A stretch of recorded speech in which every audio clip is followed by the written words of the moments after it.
C'est parti, c'est formidable. Alors.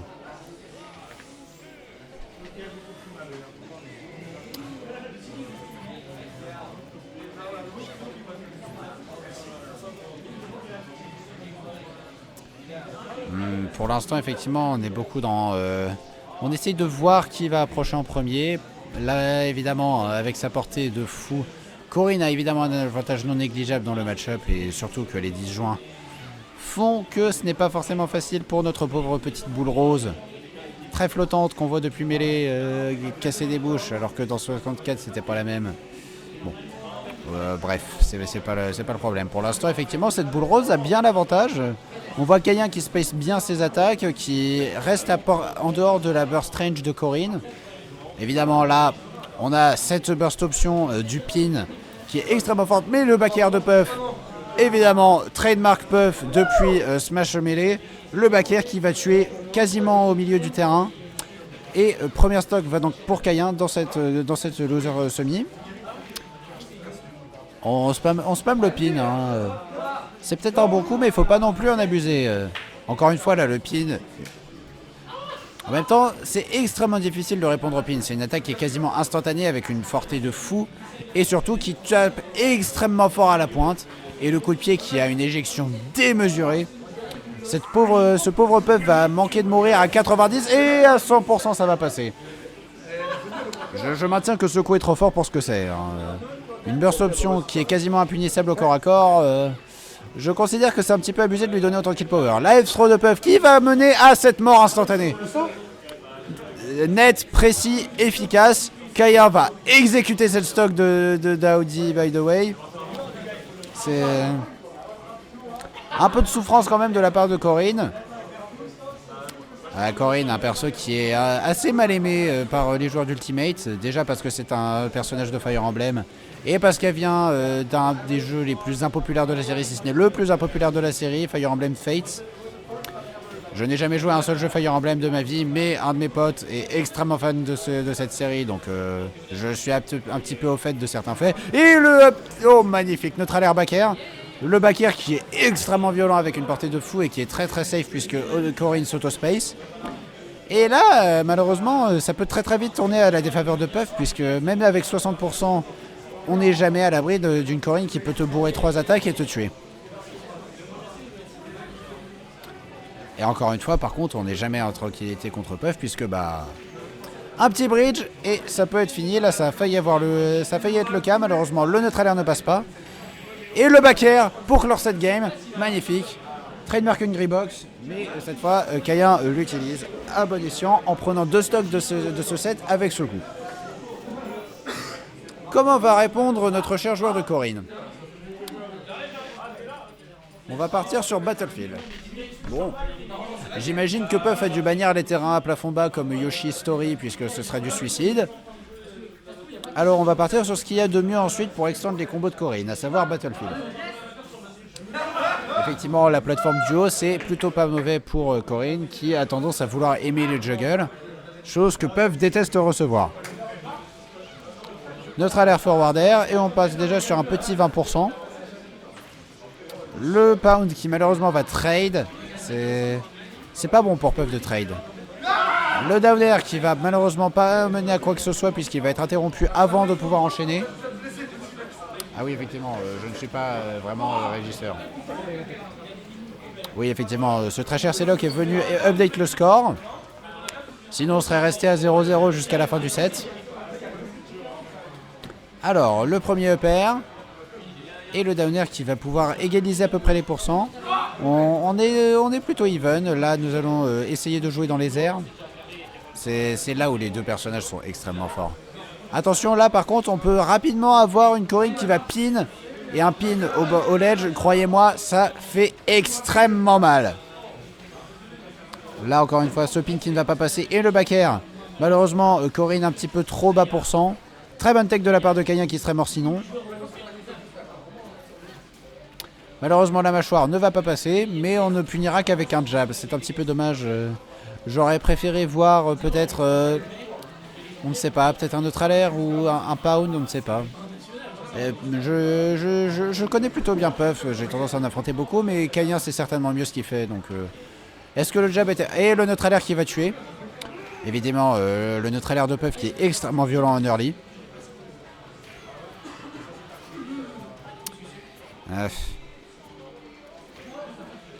Oh, wow. Et malheureusement, effectivement, et oui, c'est le souci du update Corinne. Si vous êtes envoyé du mauvais côté, c'est la mort. Bon. D'autant que Corinne est extrêmement difficile à toucher dans ce cas, puisque les ailes sont extrêmement disjointes, n'ayant aucune hitbox. Et il faut donc essayer de taper la tête de cette petite femme dragon. Ce qui est plus facile à dire qu'à faire, surtout pour un pauvre petit personnage rond et... Oh mon dieu, APRS! Le instant double jump qui va faire passer le reste et clore cette stock extrêmement violemment. C'est ça qu'on veut voir avec Puff. C'est voir des gens exploser sur le reste. Ça, toujours un plaisir. Et donc, effectivement, un des points forts du reste qu'on oublie toujours, c'est qu'une fois que ça passe, eh bien, l'avantage psychologique est effectivement à l'avantage de Puff. On a pu voir le F-Smash de Corinne qui a clank sur le tipper avec le neutral air de Puff. Et malheureusement, cette fois-ci, encore une fois, très bonne DI. La seule chose qui fait que ce coup est manque parfois un peu de punch, c'est qu'il est extrêmement DIable. Oh, et le down air reste. C'est ça qu'on veut. Magnifique. 2-0 pour K1. Continue comme ça et c'est poubelle. Wow. Bon. Quelle sera la réponse de Audi dans cette troisième game, puisque pour l'instant, nous avons une très forte domination de la part de K1 qui tient bien ces deux games. A priori, pour l'instant, on part sur une loser finale, K1 contre Rey Mysterio. Effectivement, un des seuls match-ups qu'on n'a pas vu de la soirée. Est-ce que notre cher Rey Mysterio va descendre les sites 2, 3 et 4 ? Déjà pour ça, il faudrait que K1 termine ce set. Mais ne doutez jamais d'un Corinne, pardon. Il a pris le skin masculin dégueulasse. C'est instantanément perdu 15 points de charisme. Corinne homme, ça a zéro flow comparé à Corinne femme. Qu'est-ce que c'est que cette tête? Les proportions ne vont absolument pas. Bref. Ça n'empêche pas que Audi prend l'avantage avec 40% contre 0. Et sur ce début de troisième game, c'est clairement Corinne qui prend l'avantage. Peut-être que Puff a le talent rivalité qui fait qu'il tape plus fort contre les femmes. Et oui, je connais pas mal Pokémon en stratégie, donc Puff dans Smash étant quasiment toujours considéré comme un perso féminin, peut-être que Puff tape plus fort contre les autres personnages féminins. Ce qui fait qu'avoir un personnage au genre sélectionnable comme Corinne et prendre le skin masculin, ça donne peut-être un petit avantage. Je dis des conneries, ça ne change rien, c'est simplement que pour l'instant, on a l'impression qu'Audi tient beaucoup mieux sa game. 121 contre 49, là, la prochaine attaque un petit peu forte comme un upper ou un pin va tuer Puff. Là, effectivement, et le down smash qui va passer au ledge en anticipation de cette get-up attack. Mais, encore une fois, on n'oublie pas, si jamais vous êtes au second pub, bah voilà, abandonnez. GG. Honnêtement, là, quand je joue Little Mac ou Corinne, c'est la même chose. Comment ? Effectivement, je suis on ne peut plus d'accord avec l'idée dans le chat. Corinne et Byleth sont des personnages qui, peu importe le skin que vous prenez, seront... Oh mon dieu. Oh là là là là là là. Side B, forward et rest, magnifique. Quel combo de fou. Mais donc pour revenir sur la conversation, effectivement, les persos de Fire Emblem, il y en a qui sont mieux que d'autres. Effectivement, et on n'aura pas le shield break, mais c'est la même chose. On rappelle que Puff décède instantanément si on perd son shield. Donc là, malheureusement, ce forward smash de Corinne qui a des propriétés similaires au down smash et au up smash de Ness, à savoir qu'il a une hitbox tout au long de la charge. Oh là là là là, ça aurait pu se terminer. Si jamais cette berceuse était passée, on aurait eu droit à un instant double jump rest et c'était terminé. Mais pour l'instant, on ne sait jamais. Encore une fois, la situation est plutôt serrée. On rappelle que Puff décède extrêmement vite. Et que Corinne, ça a de très bons outils avec du bon kill power comme ce pin.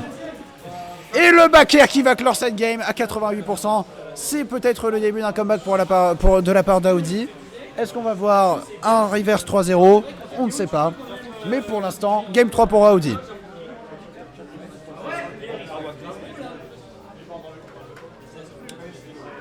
C'était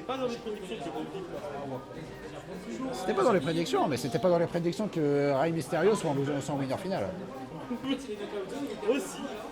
Non mais hey.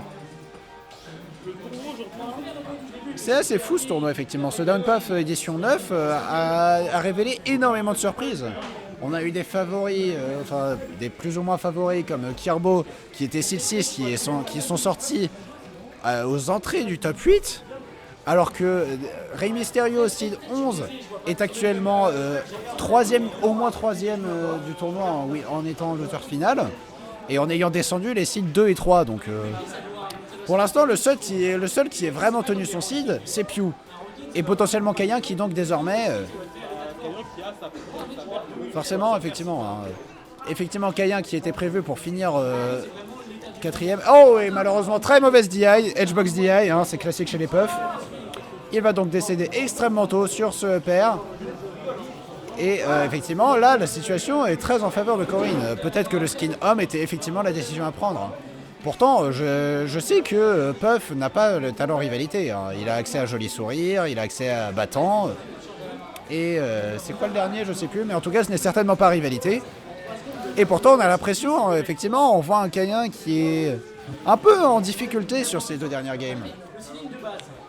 Cet edgeguard néanmoins va venir clore et on revient dans une situation à peu près équivalente mais on rappelle que Puff déteste trade et que Corinne ça trade tout le temps, ça a des hitbox énormes, c'est safe on shield, c'est safe en landing, c'est safe tout le temps sauf évidemment si tu whiff.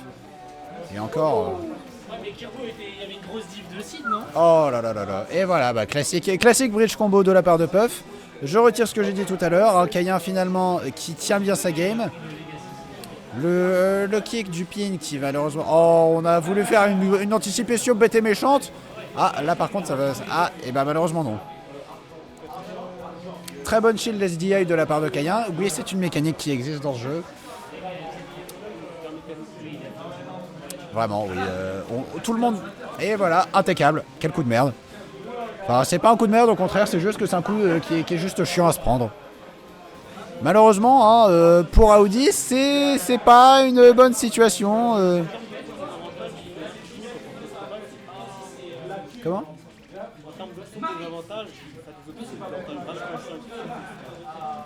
Ouais. Bon, généralement, dans les jeux de combat classiques, tu prends le combo et ensuite tu prends tes dégâts et après, t'es tranquille, quoi. Alors que dans Smash, t'as des combos qui sont faux. Et est-ce que ça tue? La réponse est non. Kill screen de merde, c'est faux. On est un petit peu greedy, hein. C'est difficile d'aller. Je garde parfait, le back air qui va passer, attention. Attention, est-ce que ça va se terminer maintenant? Non. Audi qui va revenir et qui revient de fou, le up air qui passe. Est-ce qu'on va voir à nouveau? Oh mon dieu!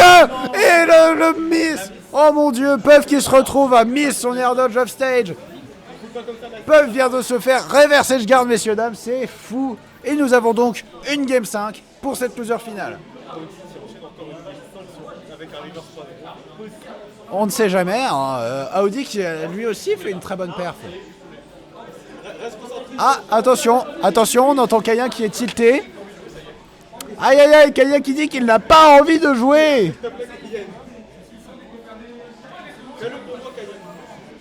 Fais-le pour lui.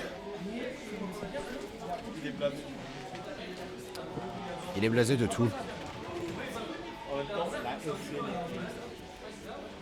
Vraiment là, un SD de Puff, faut le faire. Hein. D'autant que c'est de la part d'un des 3 meilleurs Puffs français. Hein. C'est très rare. Enfin, en termes de Puff français, il y a Grand Radiateur, il y a Kayan et c'est qui? Je sais plus.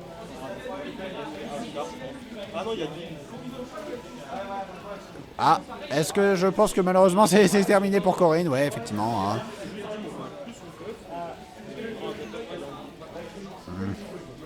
Là, dans cette game, effectivement, on a un Kayan qui joue un peu plus concentré. Je pense qu'il est assez tilté de ce SD en fin de 4ème game. effectivement, on voit que Kayan connaît bien sa frame data et les dégâts, puisqu'il n'a pas eu peur de maintenir son shield contre Chomp du Neutral Bait Corrin. Hein. Faut avoir pas mal de cran pour faire ça, surtout avec Puff qui décède encore une fois si on lâche shield break. Bon, malheureusement, on a quelques stray hits, mais malheureusement, je crains fort que ce soit compliqué. Le upper qui va tuer. Pourquoi ça tue alors que l'animation n'a aucun flow? Quelle personne de merde, encore une fois. Bref. Et donc là, nous revenons dans une situation à peu près équivalente, puisque Audi va placer une très bonne phase et mettre 37%. Mais attention, peut-être qu'un nouveau bridge. Une edgeguard contre Puff, c'est si vite arrivé, c'est si facile de mourir. Et là, si on avait EB, je pense que ça aurait tué. Je suis pas sûr que ce soit even. Le back air va passer. Je crains fort. Et oui, bah pas de distance, pas de jump, pas d'air dodge. Tu rentres chez toi. Donc bon, là nous avons Audi qui est sur sa dernière stock du set. Alors que Puff a un bon avantage. Double down air. Est-ce qu'on va avoir droit à un rest pour terminer cette game et finir ce set? Ce serait pour le beau jeu, hein, évidemment. Ah, le upper qui va passer. Honnêtement, oui. Hein, le beau jeu, effectivement, mais... Ah, et voilà, qu'est-ce que je disais? Et le reste qui va passer, upper reste en landing. C'est terminé. Et donc nous aurons une loser finale, Kayan contre Rey Mysterio.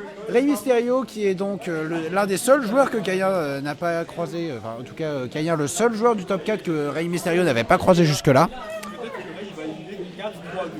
C'est ça, c'est effectivement, est-ce que Rey Mysterio va nous faire la perf